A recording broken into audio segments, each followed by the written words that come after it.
Coach Randy Jackson, thank you so much for coming on the Christian Coach podcast. I'm so glad we're able to make this happen. Our first question to every guest is, what does it mean to you to be a Christian coach? Well, first of all, Gian, thanks for having me on. What an honor. Really, really excited to be here. For me, a Christian coach is someone who is the most important person in the town. Right now, I'm talking about small towns, but a Christian coach is the most important person in the community. Because I heard a preacher say this one time that, hey, his son is a head football coach in a small town in Texas. And he said, my son is the most important person in town because he has all denominations.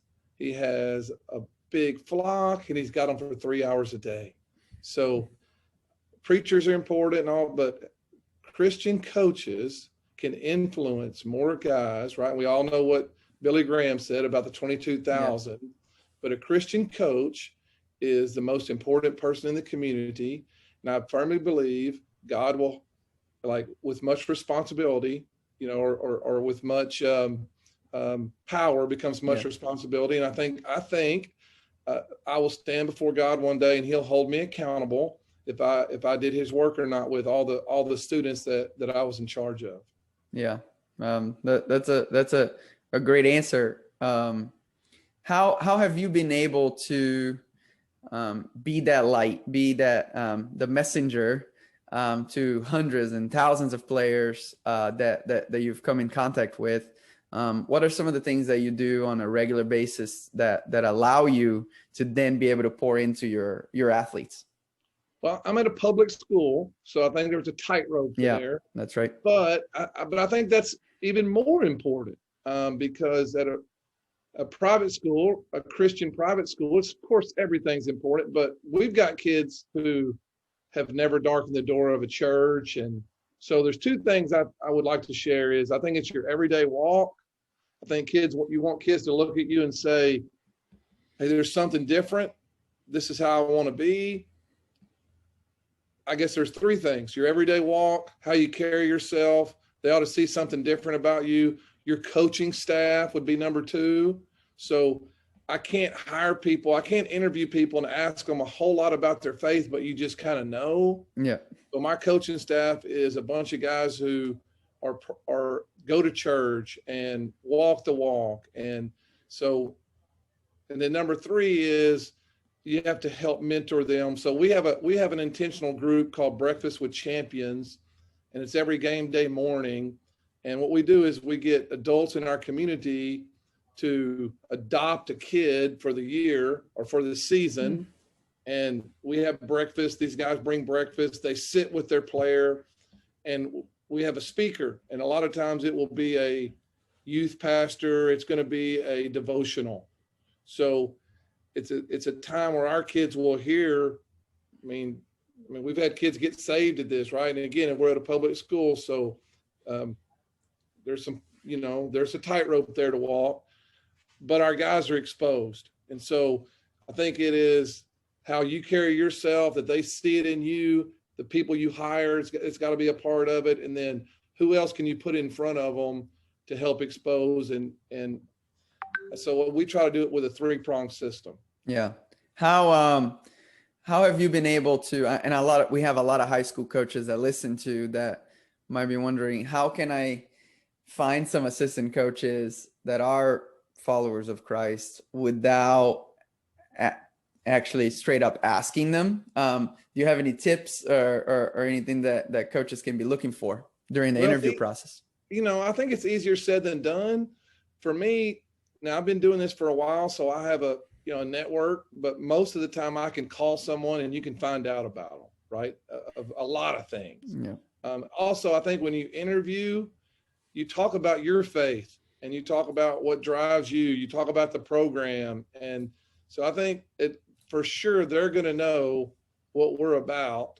They're going to know that we're going to play music at practice, and there will be zero profanity. They won't all be LaCroix or whatever, but there will be some mixed in there, and so they're going to just know where we are. And so I think it's about finding the right fit. And so I'm just going to make sure I paint the picture of what we are and ask them as close to the line as I can. Yeah. Well, thank you for sharing that. I think that's a great idea. I think it's just getting as close to that line without getting in trouble. I think we all, I'm at a Christian institution, and so I have a little bit more freedom, but I talk to other coaches who are very intentional in their approach, right? Without breaking any rules, because when you're breaking rules, then people will not listen to your message, And so that's some good tips in there. Let's go back to young Randy. If you had told young Randy that now you would be a high school football coach, what would he have said?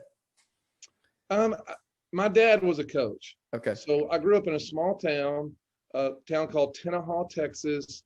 I graduated with 33, 1,000 people in town, one red light, just something you might see in a movie. So my dad was the head football coach and the head basketball coach. And in East Texas, most people are Baptist. And so I don't think I grew up knowing a Catholic. And, so now I coach basically in outskirts of Dallas. Okay. So as an adult, I've been exposed to a lot of different things. But growing up, it was small town Southern Baptist. And it was a great place to grow up. I say this a lot. I'm proud I grew up there, but I wouldn't want to go back now. But I had maybe the typical experience. I think I was lucky. My grandfather was a deacon. My mom my mom to this day plays the organ every week at church. So I think she's been 40 something years right at this church. And sixth grade, I'm at a revival, and that I gave my salvation to the Lord. And so probably a little typical for a young kid growing up in a little small Southern Baptist town. Yeah. How was being the son of a coach? Do you have any memories of you learning some lessons that maybe now you apply it yourself to your players? Probably the biggest would be how to treat people. And it's not about X's and O's. And, I remember thinking, hey, why aren't we doing this? Or why aren't we doing this? As a young coach, even, wondering why my dad doesn't do it this way or why he doesn't do it this way. And as you get older, you just realize his whole secret was, and he won a bunch of games, or they won a state championship. And his whole secret was how he treated people. And so that's probably my biggest take home, is just how he invested in, honestly, poor kids. He was their father figure, and he was a lot of times the only male that they trusted. And that's my biggest take home, is to try to emulate that as much as possible. Yeah. So then tell us, you transitioned to college and now coaching. How was that? What was going on in your life at that moment? Went to college at what's now Louisiana Monroe, played football there. Another really, Southern atmosphere. Was lucky to be around a coaching staff that was not high profanity. And, we won a national championship in 1987. So we had some success. But Texas pays honestly quite a bit more than Louisiana. So when I graduated, I came back to Texas and just started that journey. And I think Urban Meyer calls it the 10-year sprint in your 30s. So in my 20s, I moved around from assistant job to assistant job. And then at high schools in Texas? Yeah, I've always been in high schools. And then at 30, I got my first head coaching job in a little town in West Texas called Paducah, 120 kids in the high school, and started a 10-year sprint. Were they all football players? The 120 kids in the school? No. I mean, total students in the school. Yeah. So I think we had 25 that played football. And so that was in 1999.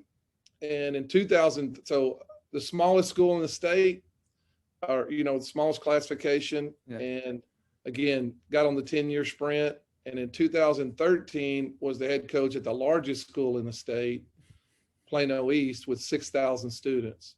So moved too much, but moved up, I've kind of learned a lot of lessons.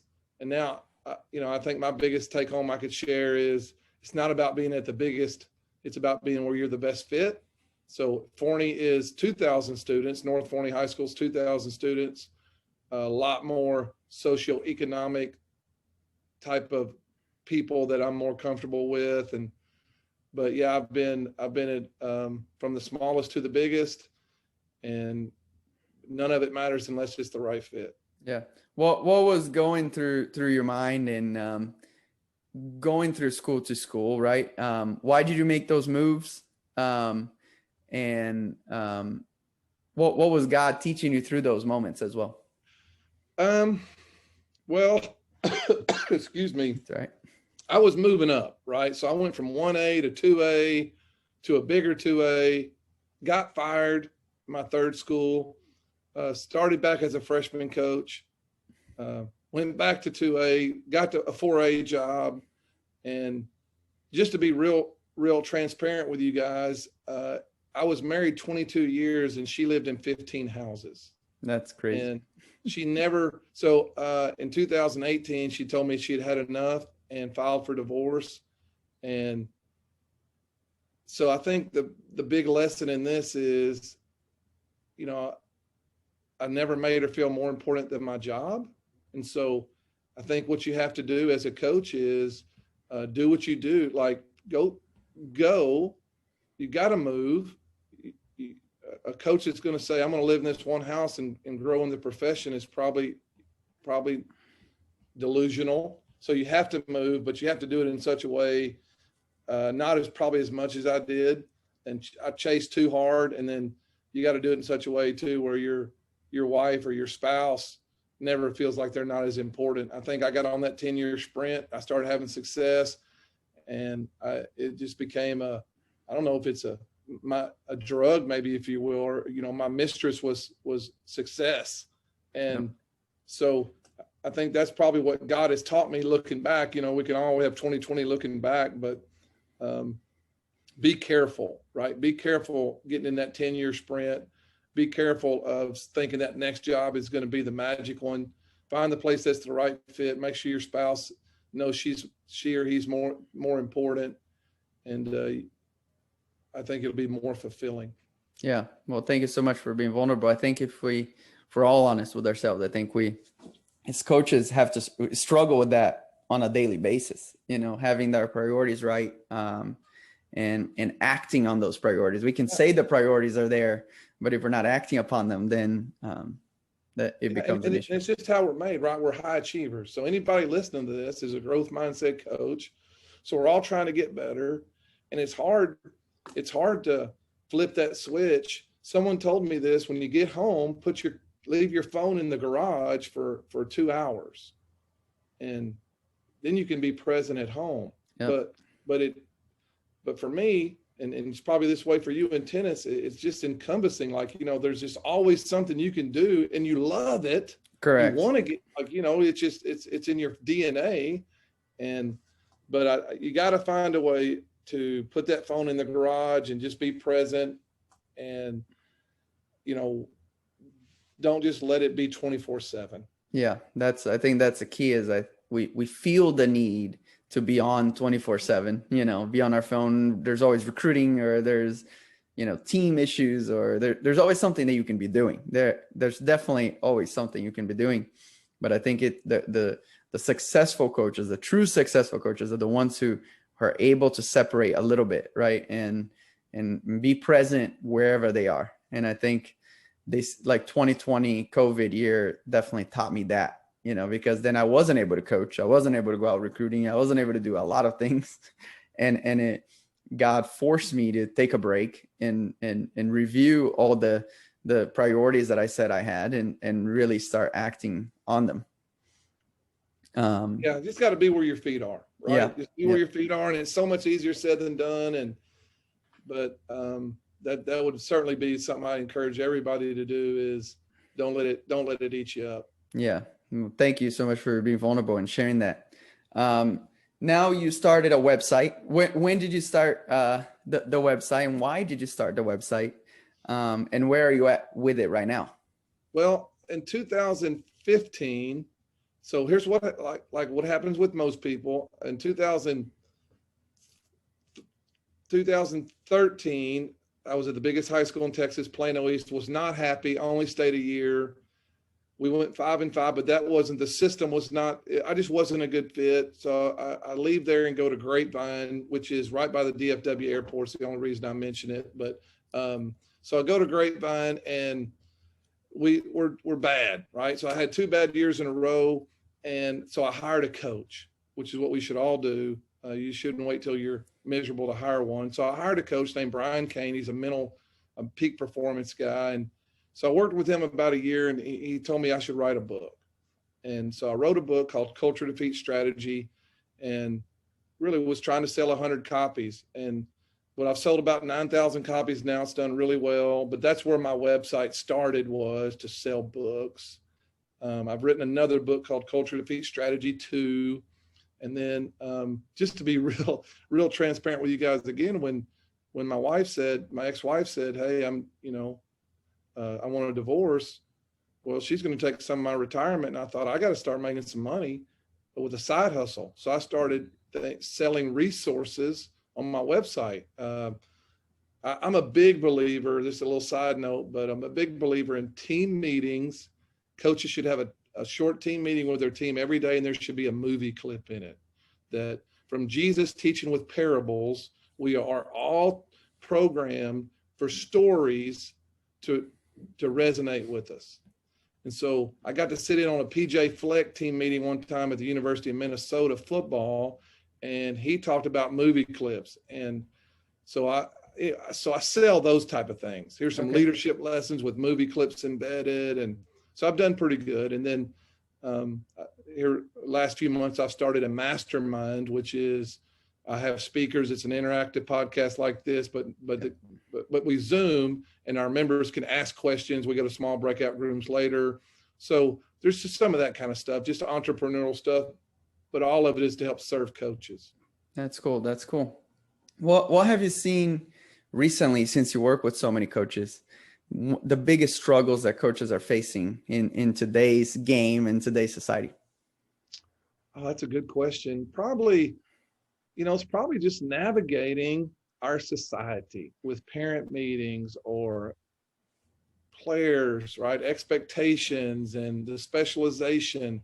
People are specializing at 7 years old, right? They're being told they need to play one sport. And so all that comes with a lot of issues and a lot of expectations. And so when you're coaching a kid who has a private coach, and I know I'm probably preaching to the choir with tennis, but now there's all these expectations. And so it's a different ball game. I think, so I've been in it 31 years. I don't think the players are much different, or the athletes, but I think the parents are quite a bit different.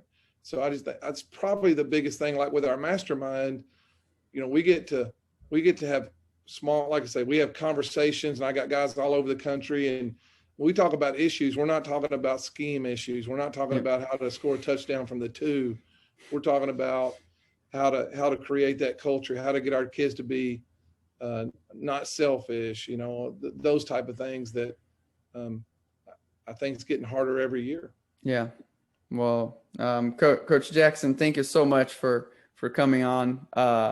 It's been a blessing hearing your story, hearing some of the lessons you've learned and that God has taught you.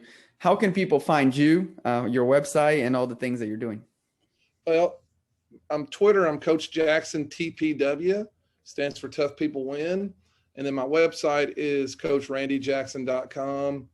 So I do a blog every now and then, and I talk about culture and how to be a better coach, things like that. So you can subscribe and get stuff from me. But Gian, I'm honored to be here. I've got to do a few podcasts over the years, but this is the first Christian one I've got to do. And so I tip my cap to you guys, because I know your heart's in the right place, and I know what y'all stand for. And I'm honored to get to be just a little small part of it. So thanks for having me. Thank you so much. We would like to pray for you as we move on here. How can we be praying for you? Really just for God to help me in my walk. I'm trying to navigate some waters of how much longer I want to coach and how much I want to go full time into my mastermind. And so really, I guess it would just be just the navigation of what short-term future. That'd be great. All right. Let's pray. Heavenly Father, thank you so much for this conversation. Thank you for the vulnerability and honesty of Coach Jackson and sharing his story and his struggles and his lessons that you've taught him throughout all these years coaching. Father, I pray that you, as he tries to make some decisions here, life decisions, Father, that he'll seek you first, Lord, that he'll put you as priority number one on a daily basis, so that he can hear from you, Father, that he won't be too focused on talking, but that he'll be focused on hearing the steps that you want him to take, and that he'll remain faithful in those decisions, or that we know that you know best for all of our lives and all of our careers. Lord, thank you again that he's able to touch so many lives in his athletes and coaches that he works with. And Lord, keep him filled up with your word and your love, so that he can share with so many others. In your name I pray. Amen. Amen. My last question is, you've now coached for so many years. You've had to deal with college coaches recruiting your players. What are some practical tips that you would give high school coaches that so they can help their athletes find the right school? First thing that comes to my mind is you got to make it easy, right? You have to be prepared, right? For us, when we have guys come by, we've got things to give them. We have things online, but we're prepared, and we try to make it as easy as possible. So we don't ask college coaches to come in, and we don't send them to the counselor's office to get a transcript. We've already got it for them. So we're just going to make it as easy as possible. We want them to want to come to North Forney, because we're going to spend time with them. So we're going to treat everybody the same. We're not going to be too busy, but we're going to make it as easy as possible when they get here, where they don't need to jump through any hoops. It's one-stop shopping, and we're going to be honest with them, but we're going to make it easy. Yeah. And for your players, what are some things that you tell them on a yearly basis as they try to navigate this recruiting world? We tell them that, we try to coach them up like on their Twitter profiles and how to handle themselves with social media. We tell them you must go to camps. Kind of funny, but we tell them to cut in line at camps. Like don't be that guy that, don't be a jerk, but get noticed. So make sure when somebody good is going, go against him. What do you have to lose? Because if you don't go, you're not going to get noticed. And so take a chance. But it's all about taking care of things other than football too, right? Grades, but your Twitter profile, all that stuff, and then get exposed with as many camps as you can go to. Yeah, it's not just about talent anymore in recruiting. It's a lot more than just that. Agree. Yeah. Well, Coach Jackson, thank you so much for being here. Really appreciate it. Thank you, Gian. It was an honor.